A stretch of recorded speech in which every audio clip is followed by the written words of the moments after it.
My wife Maya and I have 4 kids. Ethan and Ava are 13, Ben is 8, and we have a 4-month-old.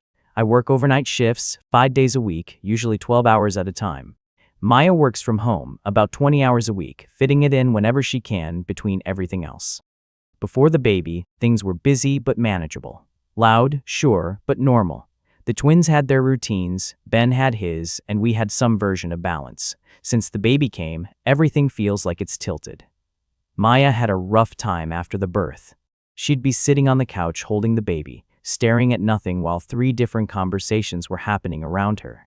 I'd ask her something simple, like what she wanted for dinner, and she'd take a second too long to answer, like her brain had to fight through noise to get there. At night, when I'd be getting ready to leave for work, she'd sometimes just stand in the kitchen, one hand on the counter, like she forgot why she walked in there. The baby would cry, Ben would be asking for help with something, one of the twins would be talking over the other, and she'd just freeze for a second before snapping back into motion.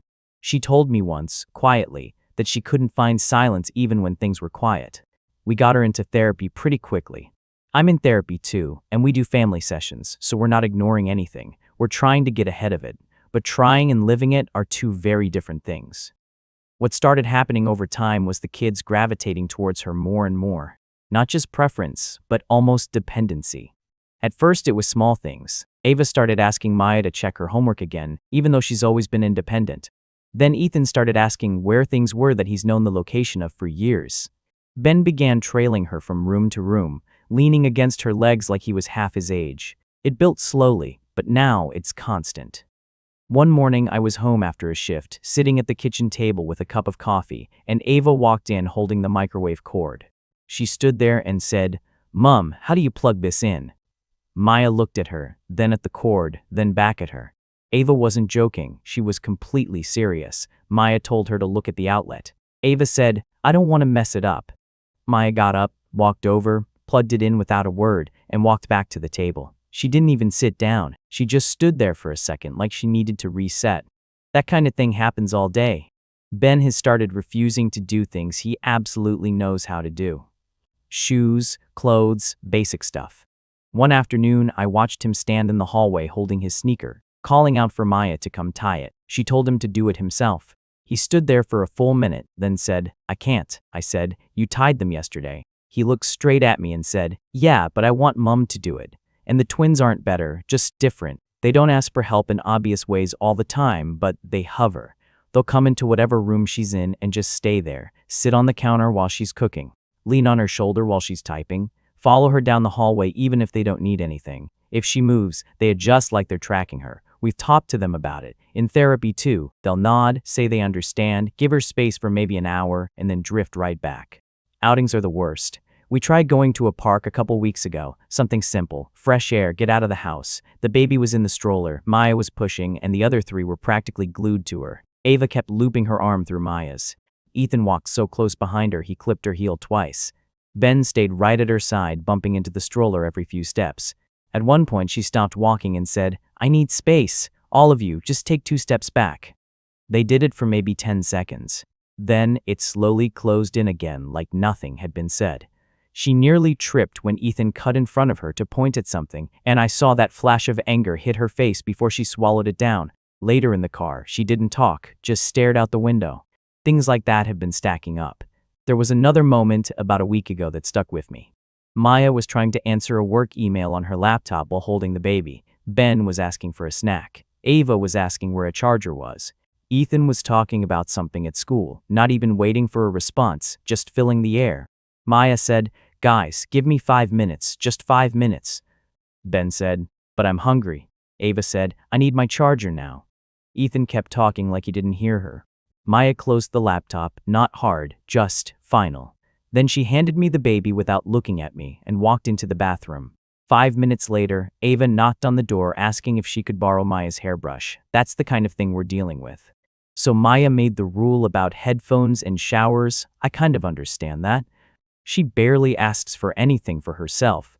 This wasn't hours of alone time. It was maybe 10 minutes every other day in the shower and once a week with headphones on. She explained it clearly.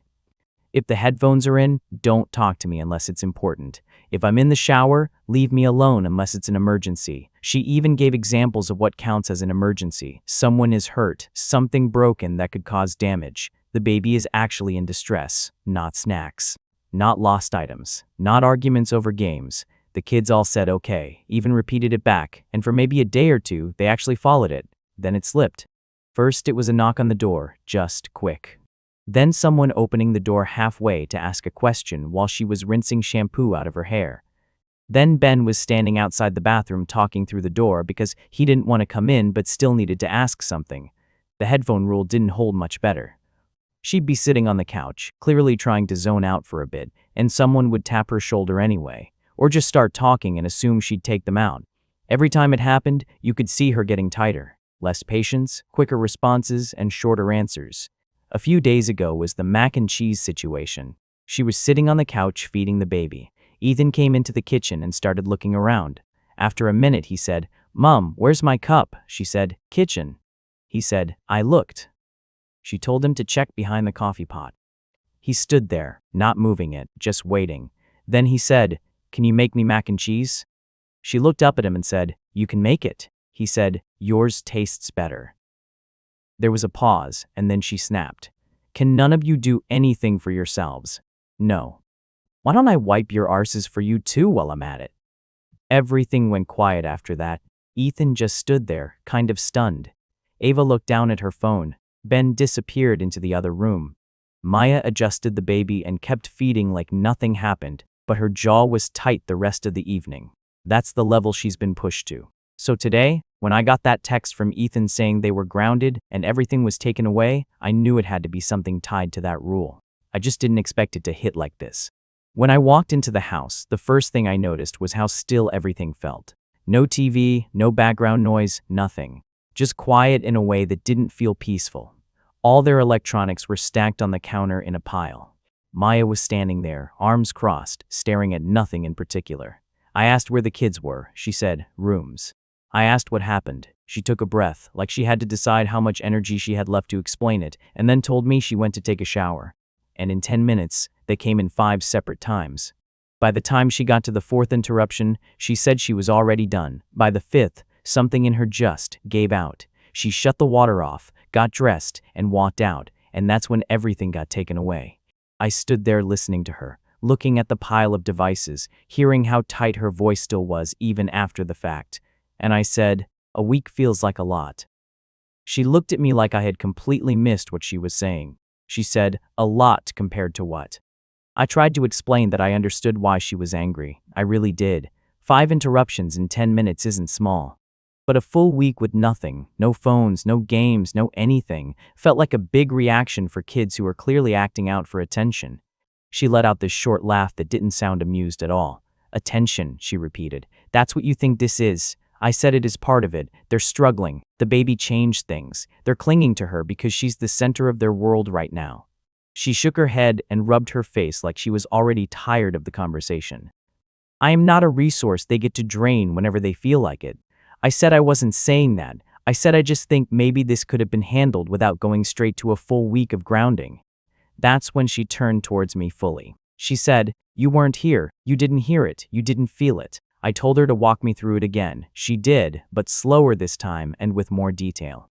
She said she got into the shower and barely had time to rinse her hair, and someone opened the door asking about scissors. She answered. Door closed, then another knock. "Ben is complaining about the remote." She told him to figure it out. Then the door opened again. Ava asking about a towel that was literally hanging right next to the shower. Then knocking again because the baby made a noise. Then the last one. "All 3 of them," she said. Standing there, talking over each other about a game. She looked at me when she said that part, like she needed me to understand exactly what that moment felt like. I told them to get out. I told them I wasn't available. I told them I needed 10 minutes, and they still came in. Again. There was a pause, then she added, more quietly, "I don't even get 10 minutes to wash my body without someone needing something from me." I didn't interrupt her that time. She went on. "When they walked in together, it wasn't even a question. They were just expecting me to deal with it. Like I exist to solve every little thing the second it happens." She gestured towards the pile of electronics. "So yeah, I took it all. I told her I understood why she reacted that way. I said anyone would be pushed by that. But I also said that a week might be too much all at once, especially when we already know they're struggling emotionally. That's when she got quiet again, but not the same kind of quiet as before. This one felt colder. "You always do that," she said. I asked what she meant. "You come in after it's already happened and soften everything. You explain it away, you make it reasonable." I told her I wasn't trying to dismiss what she felt. I just don't think piling punishment on top of everything else is going to fix the behavior. She crossed her arms again. "What would fix it then?" I didn't have a clean answer ready. I said therapy is helping, slowly. That we probably need to stay consistent, keep reinforcing independence, maybe break up the attention cycles instead of reacting at the breaking point. She stared at me for a second. "So I just keep taking it," she said. "No," I said. "I'm not saying that." Because that's what it sounds like. I told her it sounds like we need something in the middle. Not letting them walk all over her, but not going straight to the harshest consequence either. She shook her head. "You think this is harsh because you didn't live the 10 minutes that led up to it." That part hit harder, mostly because she wasn't wrong. There are long stretches where I'm not there. I hear about it after. I see pieces of it. I deal with it when I'm home. But she's in it all day, every day. Still, I said the kids need guidance, not just punishment. I said they need to learn, not just get shut down. She said immediately, "They've been told over and over." She wasn't wrong there either. We've explained the rules. We've reinforced them. We've talked about giving space, about independence, about not interrupting unless it matters. They understand it when it's explained. They just don't follow it when the moment hits. I said maybe a shorter grounding would still get the point across without dragging it out. That's when she said, "So you can be the good guy." That caught me off guard. I told her that's not what I'm doing. She said, "You come in after everything blows up and you get to be calm about it. You get to talk about balance and understanding." I told her I'm not trying to undermine her. But I could tell at that point she already felt like I was. She walked past me and started grabbing a bottle from the counter, checking on the baby without really looking at me anymore. She said, "I needed 10 minutes. That's it. Not an hour, not a day, 10 minutes. I didn't respond right away, because there wasn't really anything to argue with in that sentence. I just said, "I know." She picked up the baby and adjusted the blanket, her movements a little sharper than usual. She said, "I don't think you do." That's when the conversation ended, at least on her side. Later, I went to check on the kids. Ethan was on his bed staring at the ceiling. He asked if they were really grounded for a week. I said, "That's what your mom decided for now." He said, "We didn't think it was that big of a deal." That part stuck with me, not in an angry way.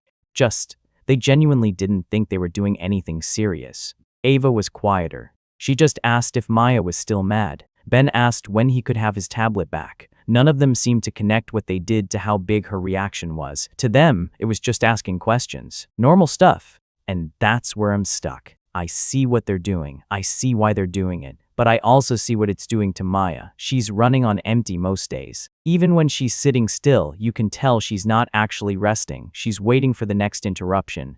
I don't think she overreacted out of nowhere. I think she hit a wall. But I also don't know if a full week of punishment is going to teach them what we actually need them to learn. Right now, she's upset with me for questioning it at all. She said I made her feel like she's wrong for needing space. That wasn't my intention, but I can see how it came across that way. At the same time, I don't feel right just backing it without question either. So now the house is tense, the kids are in their rooms, everything's taken away, and my wife feels like I'm not on her side.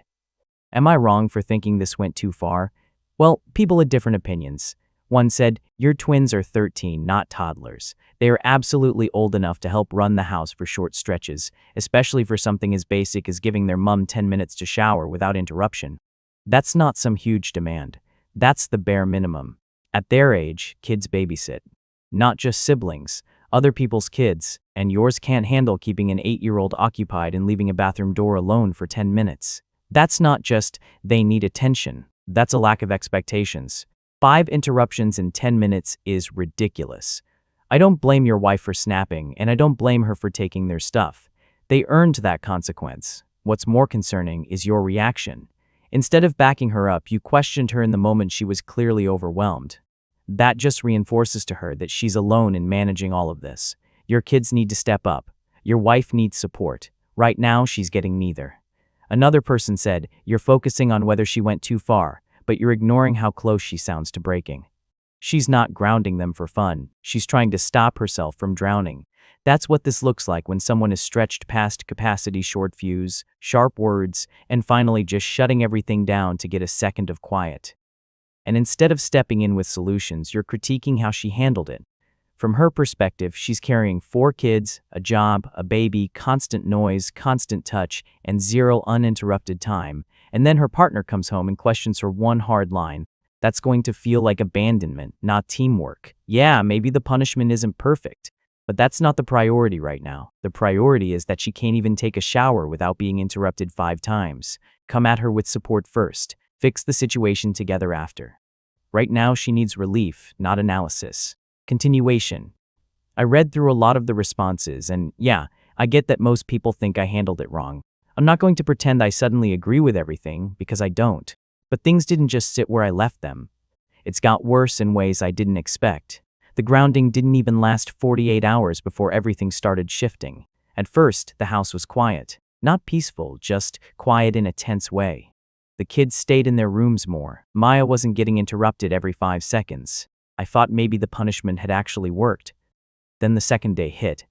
Ben started crying over something small. He couldn't find his socks, and instead of going to Maya, he came to me. Which sounds like a win, except he didn't actually want help. He just stood there repeating, "Mom knows where they are," over and over. I told him to look in his drawer. He said he already did. I went and checked. Socks were right there. He grabbed them, but he still looked upset, like that didn't solve whatever he actually needed.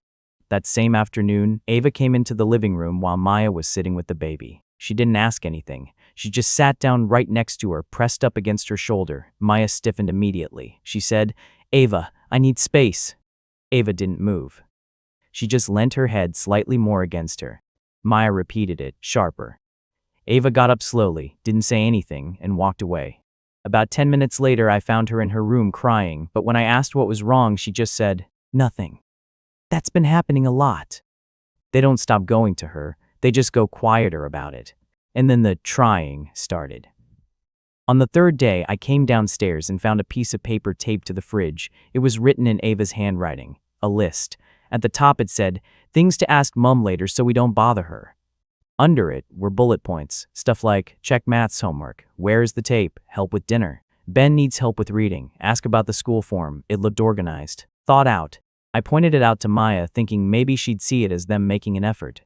She read it, stood there for a second, and then said, "So now I have scheduled interruptions instead of random ones." I told her they were trying to respect her rule. She said, "No, they're still planning to rely on me for everything. They just wrote it down first." I said, "That's not fair." "They're adjusting."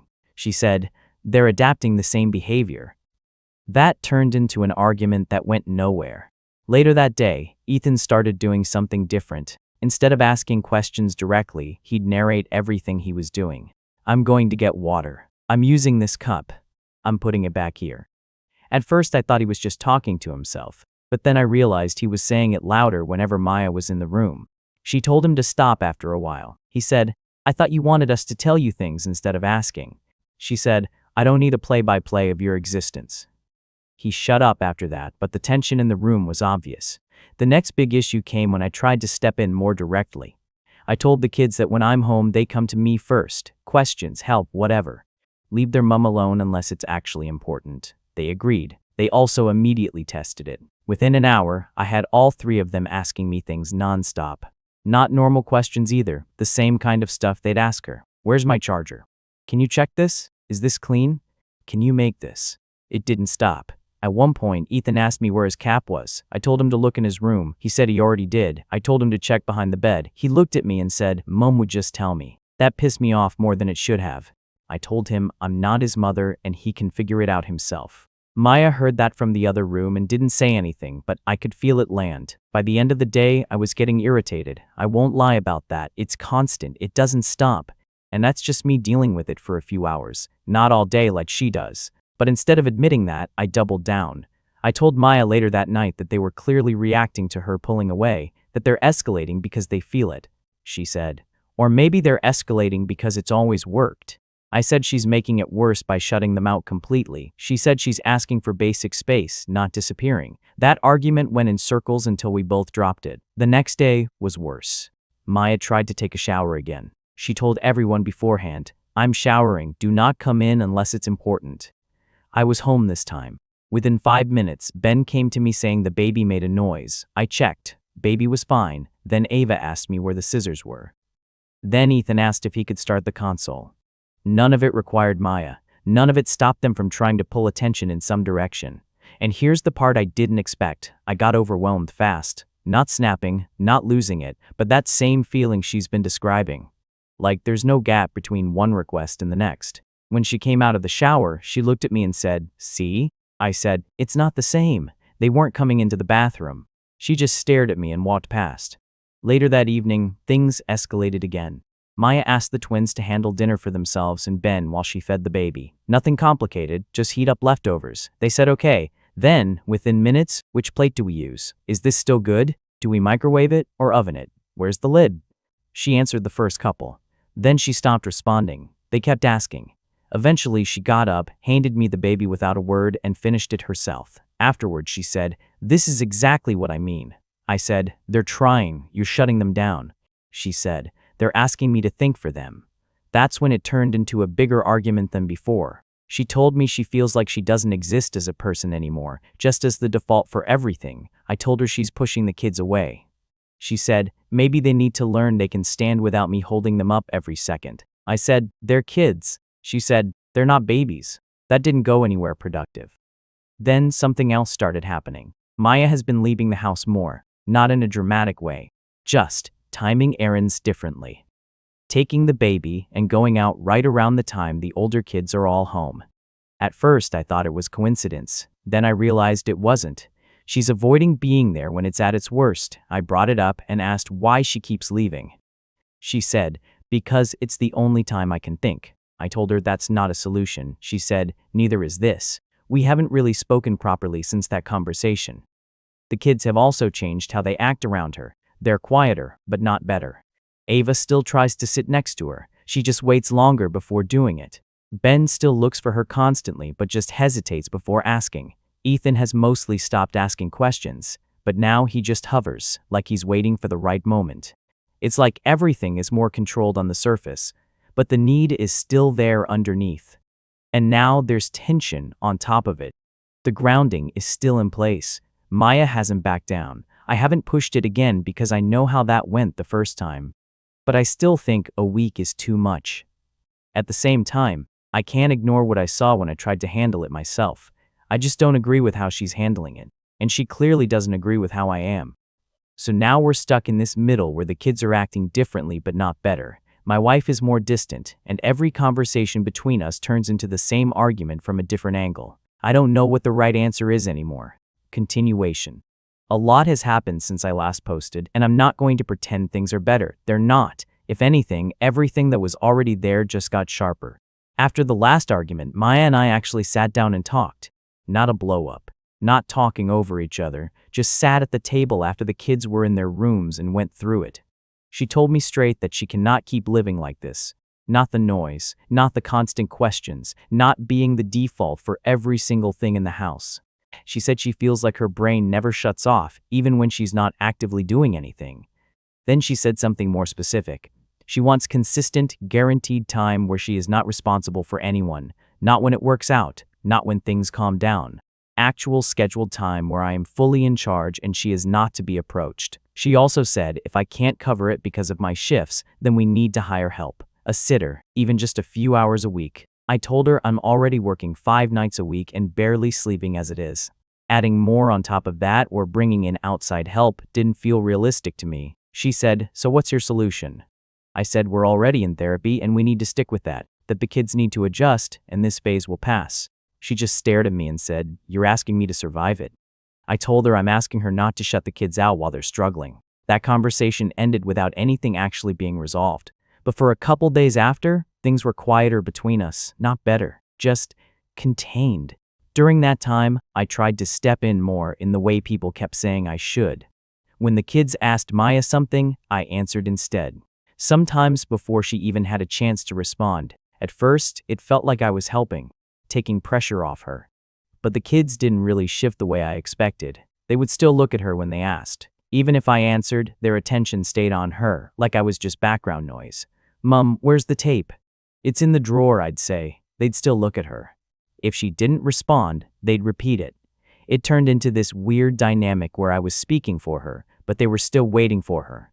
After a while, she said, "Stop answering for me." I told her I was trying to give her space. She said, "You're talking over me." I said, "You don't want to be asked." She said, "I don't want to be erased either." That stuck more than I expected, but I didn't really know what to do with it. At the same time, the kids' behavior shifted again.